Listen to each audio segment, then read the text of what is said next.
The wicket is inspected and another test begins. Don Bradman wins the toss for Australia, and Australia are going to bat. They're going to get first use of this good wicket. And here's the England side coming into the field. Yardley leading them, and here's Tom Dollery, Jim Laker, Dennis Compton and Douglas Wright of Kent at the end. And then, out of the pavilion gate, come Australia's opening pair, Barnes and Morris, Morris in the cap.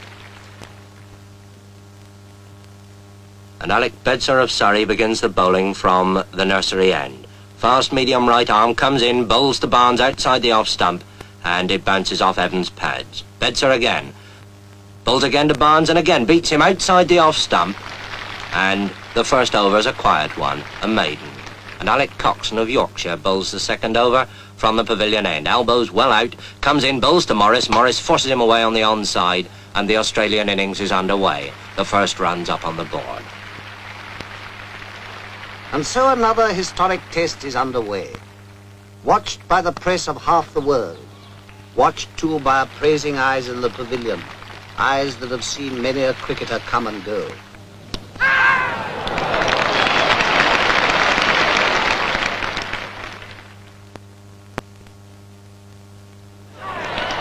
Australia's innings has come to a close.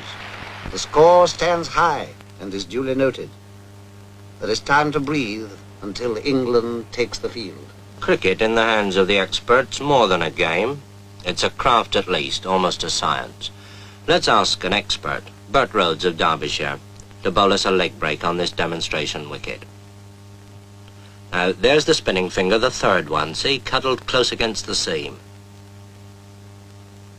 It comes up. Now, this is the perfect leg break. Watch where it pitches. Just outside the line of the leg stump, and it turns enough to beat the off stump. And now, the orthodox, the natural break, spun off that index finger, the off break.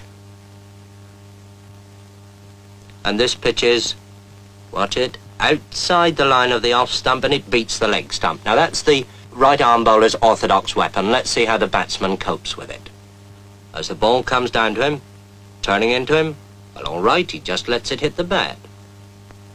And that's why short-leg fieldsmen were born. Well, perhaps attack's the best method of defence. Down comes that off break again, and the batsman hooks it hard and high over those short-leg fieldsmen, but not over deep square leg. There is a way of doing it, of course, over the ball as it moves into you, and push it away along the ground as Edrich does this ball from Lindwall, playing it to Barnes. When England are 27 for 1, which is nothing for Englishmen to be very happy about, and Ray Lindwall is bowling at full speed to Hutton. That ball's well up to him, and he pushes it away past mid-off for a comfortable 2. Bradman moves round those hungry Australian slip fieldsmen, and Lindwall, in one of the finest spells of fast bowling seen in England since Larwood, bowls again, this time to Edrich, and Edrich pushes him away out into the covers, quite safely.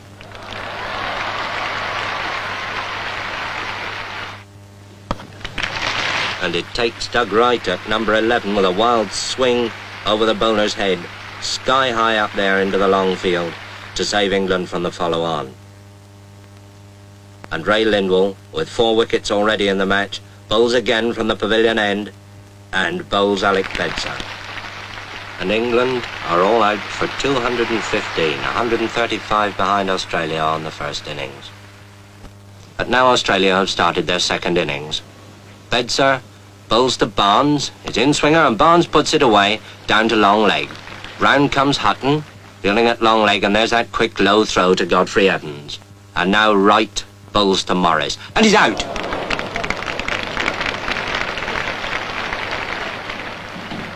When a wicket falls or a hit is made, those behind the scenes spring into action. What they record will go speeding over land and ocean. When a batsman strikes, the whole world outside will want to know the score. And when they know it, they'll cast an envious thought to those who sat at Lord's and watched. And there goes Barnes, magnificently caught by Washbrook at long on for 141. And Australia are now 431 in front. And now here comes Lindsay Hassett, the vice-captain, to face up to Norman Yardley. I suppose waiting for the earlier batsman, he's had his pads on for best part of 4 hours. Well, he needn't keep them on any longer.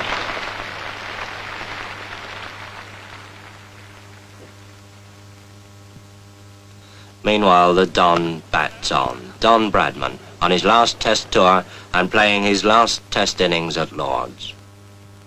Don Bradman, the pride of Australia and the despair of England. But whichever side one favours, who can but acclaim a master?